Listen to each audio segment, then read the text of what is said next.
we've already expended, it feels like, a whole bunch of energy, and we're about four teams in so far out of 30. And we're up to the Detroit Pistons here, and we picking obviously the most iconic images in our opinion of this franchise. And I've selected one from NBA draft day. What is it? 2003. NBA draft, yeah. And it was the year of LeBron. It was the year of LeBron, and obviously Carmelo came into the league, and D Wade and Chris Bosh and Darko Milicic. And the Pistons decided that they would go with this European kid that was like 17, I think, at that point, right? He was 17, he was 7 foot, he was supposed to be a next Dirk, even though no one really knew Dirk was going to be who he was going to be at that point.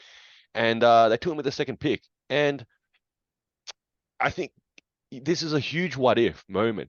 And many franchises are faced with these what if moments, absolutely. But this one here for the Pistons, you could make a case here that the Pistons, if they had taken Carmelo, in fact, if they had taken anyone but Darko, okay, because obviously Carmelo was probably consensus second best player proven on the board at that point, okay, and it was obviously, I think, the best college player of the year as well at that for that draft, that the Pistons probably would have had a dynasty, and their window to contend would have been another story. There'll be no Carmelo in Denver.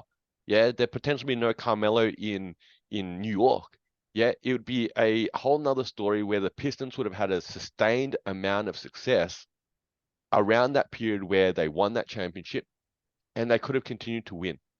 But with, I think, this single image, to me, sort of shows like maybe it's the opposite way of some of the other images selected, because this is like a total fail. Yeah, this is probably, and you can make an argument here that this is probably one of the biggest fails in NBA history, short of, I don't know, I was going to say Greg Oden, but that was an injury. You could say player like, I don't know, Michael Candy, but, the Clippers sucked anyway. Yeah, but the Pistons here were a championship team, and they could have really grabbed a player because they had such a high pick that would have kept that window open for another decade. All right. But that wasn't the pick they went with.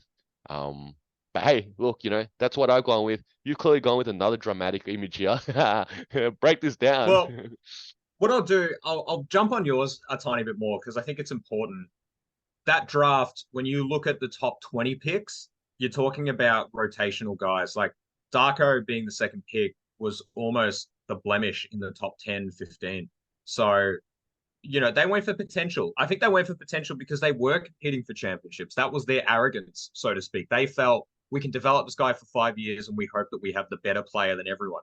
And I think one thing that people don't talk about a lot, that Darko incident really made it difficult for international players moving forward. And the easiest example I can think of is Luka Doncic. Luka Doncic was a EuroLeague MVP at 17, a different tier to most international players that come through. And teams still hesitated to pick him. In fact, if I'm doing my math correctly, it's not even just two teams that passed on him, it's three, because Atlanta selected him to trade him to Dallas. So it people are terrified of the international prospects purely because they don't want to repeat a Darko incident. So very good pick. Very good pick.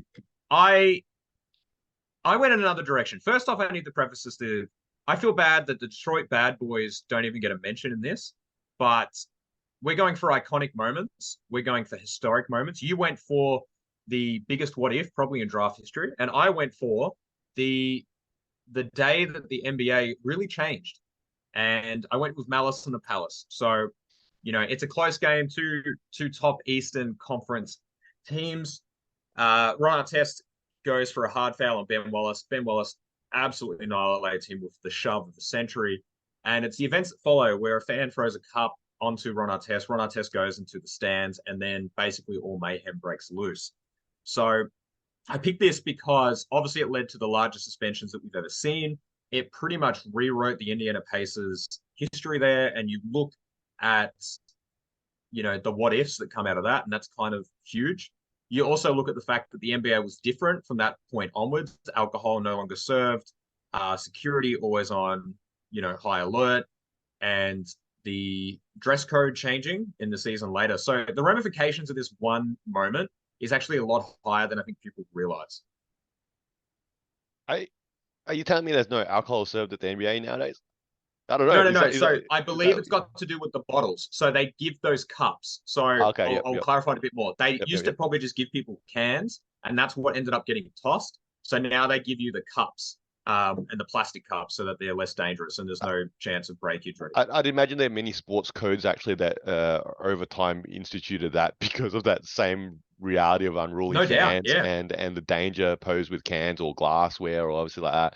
That now everyone gets served in plastic cups, right? So, hey, look, I I don't know. Look, I'm gonna be a devil's advocate here, and like look, you pick this as the Pistons iconic um moment, and clearly it sticks in your head, and it is an iconic moment.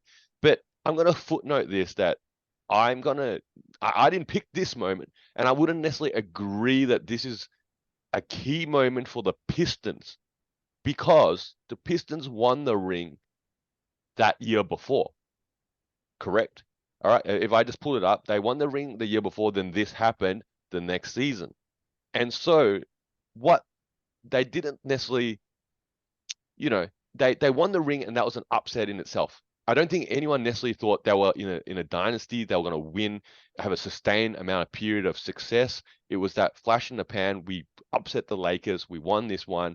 It was a misfit. The Lakers imploded. We won this. And then this happened, and it sucks for them. They also lengthy suspensions handed out on both sides, but they had already had that success, and that's why I don't think this was such a core moment for the Pistons. Absolutely changed the league. A lot of things changed because of how, like you said, alcohol and all these other aspects of the game. Absolutely. But yeah, look, I don't know. I guess I feel like there are probably other moments. Obviously, I chose a different moment, but there are probably other moments that you could even go back to the Bad Boys. When Joe Dumas, Isaiah Thomas, they were winning there. Rodman was there, stuff like that. That they're probably more iconic sort of moments there that really show this franchise. And look, I don't know. Like I gave you a knock at the start. You sent me initially an image of Ron Artest. He didn't even play for the Pistons. Hey, yeah, that's my I was opinion. jumping the gun. I was jumping the gun. I was jumping the gun. This is two guys with spare time. I'm Faz, this is Nick.